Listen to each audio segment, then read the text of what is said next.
এই সাজটা ছিল আমার 2025 সালের কোজাগরি লক্ষ্মী পুজোর সাজ। এই যে সুন্দর মেকআপ লুকটা দেখতে পাচ্ছ, এটাই কি করে ক্রিয়েট করলাম তোমাদের সঙ্গে আজকে তারই গেট রেডি উইথ মিটা শেয়ার করব। সকাল থেকে উঠে মা বহু তোড়জোড় করে শুরু করে দিয়েছিল লক্ষ্মী পুজোর রান্না বান্না, ফল পাতি গোছানো। এইটা ছিল আমাদের নতুন বাড়িতে আসার পর প্রথমবারের জন্য লক্ষ্মী পুজো, তো মা ধুমধাম করে সেরে ফেলেছিল। আমার সাজে ফেরা যাক। এই যে আমি আজকে সুন্দর শাড়িটা পরেছি, যেটা নিয়ে আমি পরবর্তীকালে প্রচুর প্রশংসা পেয়েছি, আর শাড়িটা খুব লাকিও। এই শাড়িটা হচ্ছে আমার মায়ের শাড়ি। সেদিন সাজ বলতে মুখে কিছুই সাজিনি, আমি জাস্ট ব্ল্যাকমির একটা প্রাইমার ছিল যেটা কিনা মুখটাকে খুব ভালোভাবে ব্লার আউট করে, সেটা ইউজ করেছিলাম। চোখের মেকআপ খুব simple pink and golden eyeshadow দিয়ে করেছিলাম, বাট আইলাইনারটা খুব সুন্দর করে পরেছিলাম।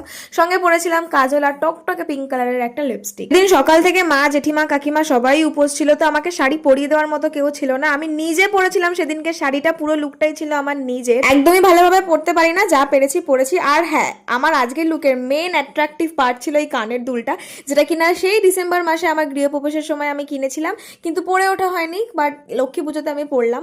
ভেবেছিলাম চুলটা খুলে রাখবো, বাট পুজোর কাছে চুল খুলে রাখতে নেই শুনেছি, তাই জন্য চুলটা খুলিনি, খোপা করে নিয়েছিলাম। তারপর ছবি তোলার সময় একটুখানি চুল খুলে যদিও রেখেছিলাম। বাড়িতে বেশ সুন্দর খিচুড়ি ভোগ রান্না হয়েছিল আর অনেক লোকজন এসেছিল, তো সেদিনকে দিনটা খুব ভালো কেটেছিল। বাট দিনটার থেকেও যেটা ভালো লেগেছিল সেই হচ্ছে লুকটা।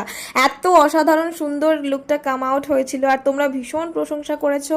আর এই লুকটায় আমি যতগুলো ইনস্টাগ্রামে রিলস পোস্ট করেছি সবকটা খুব ভাইরাল হয়েছে আর খুব খুব ভালো ভিউজ গেছে। সো লক্ষ্মী পুজোয় একদম লক্ষ্মী মায়ের মতো আমি রেডি হয়ে গেছি। কেমন লাগলো তোমাদের আজকের এই সাজটা অবশ্যই কমেন্ট করে জানাতে কিন্তু ভুলবে না। মা লক্ষ্মী যেন সবার সংসার ভরিয়ে রাখে, সবাইকে যেন ফুলে ফলে সুন্দর রাখে। আসলে আমাদের বাড়ির মা, কাকিমা, জেঠিমা, ঠাকুমা এরাই হচ্ছে সব থেকে বড় লক্ষ্মী, তাই মূর্তি পুজোর সঙ্গে সঙ্গে আমাদের বাড়ির লক্ষ্মীর যত্ন নেওয়াটাও কিন্তু ততটাই দরকার।